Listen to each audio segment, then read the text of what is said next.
बोलो साचे दरबार की जय। माँ भगवती परमंबा जगदम्बा की जय। आइए तीसरे दिन की कथा में हम दिनेश चंद्र पांडे, दिनेश चंद्र मृदुल जी महाराज भागवताचार्य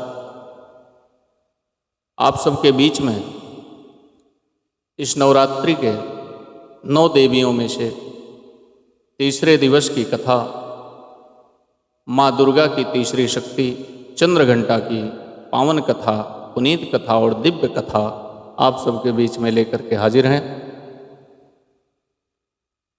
अलौकिक वस्तुओं के दर्शन चंद्रघंटा के माध्यम से प्राप्त होता है। माँ चंद्रघंटा सोने के समान है,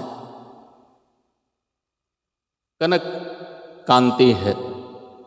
आइए परमंबा के चरणों में प्रणाम करते हुए कथा को श्रवण करते हैं। इस नवरात्रि में माँ का तीसरा रूप चंद्रघंटा माँ दुर्गा की तीसरी शक्ति है चंद्रघंटा। नवरात्रि में तीसरे दिन माँ चंद्रघंटा की पूजा आराधना सभी भक्तों द्वारा की जाती है। देवी का स्वरूप परम शांतिदायक और कल्याणकारी है। इसलिए कहा जाता है कि हमें निरंतर अपने पवित्र विग्रह को ध्यान में रखकर साधना करना चाहिए और उनका ध्यान हमारे इस लोक और परलोक दोनों के लिए कल्याणकारी और सद्गति देने वाला है।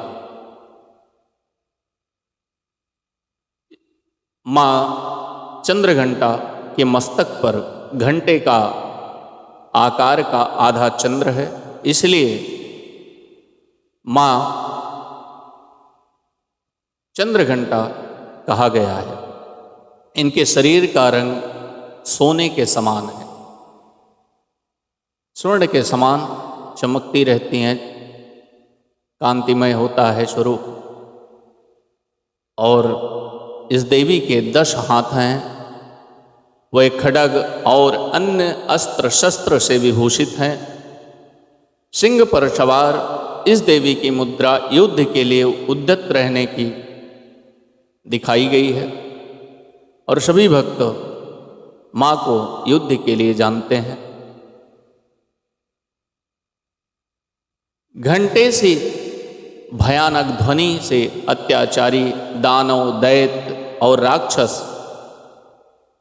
कांपते रहते हैं। नवरात्रि में तीसरे दिन इसी देवी की पूजा का महत्व है और माँ चंद्रघंटा की कृपा से साधक को अलौकिक वस्तुओं के दर्शन होते हैं, दिव्य सुगंधियों का अनुभव होता है और कई तरह की ध्वनियाँ सुनाई देने लगती हैं। इन क्षणों में साधक को बहुत सावधान रहना चाहिए। माँ चंद्रघंटा देवी की आराधना से साधक में वीरता और निर्भयता के साथ ही सौम्यता और विनम्रता का विकास होता है। इसीलिए हमें चाहिए कि मन, वचन, कर्म के साथ ही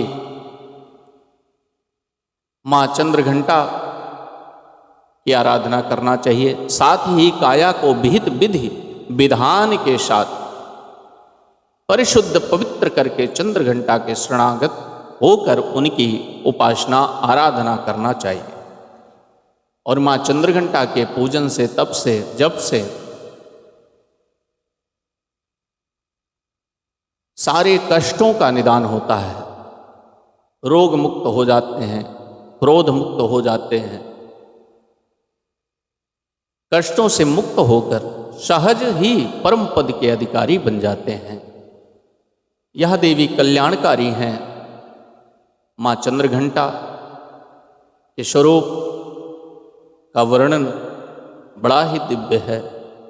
जो भी माँ चंद्रघंटा की आराधना और पूजा विधि विधान से करता है, माँ चंद्रघंटा उसके हृदय में निवास करती हैं और उसके काया स्वर्ण कांति के समान चमकता रहता है, उसका यश कीर्ति इस संसार में फैलता रहता है और इस लोक से परलोक तक उसकी बड़ाई होती है, गुणगान होता है। इस प्रकार से हमें माँ चंद्रघंटा की उपासना करना चाहिए, कथा श्रवण करना चाहिए। बोलो साचे दरबार की जय, बोलो चंद्रघंटा मैया की जय।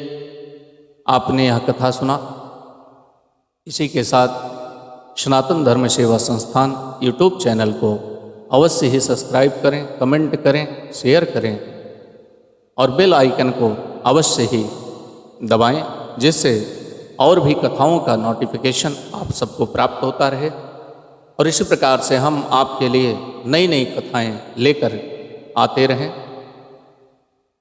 आइए एक बार माँ भगवती के चरणों में प्रणाम करते हुए कथा को पूर्ण करें। बोलो साचे दरबार की जय, बोलो चंद्रघंटा मैया की जय। फिर से हम आप सबके लिए सुंदर कथाओं का वर्णन लेकर के उपस्थित होंगे। तब तक के लिए नमस्कार। जय श्री राधे, जय सीताराम, जय सीताराम।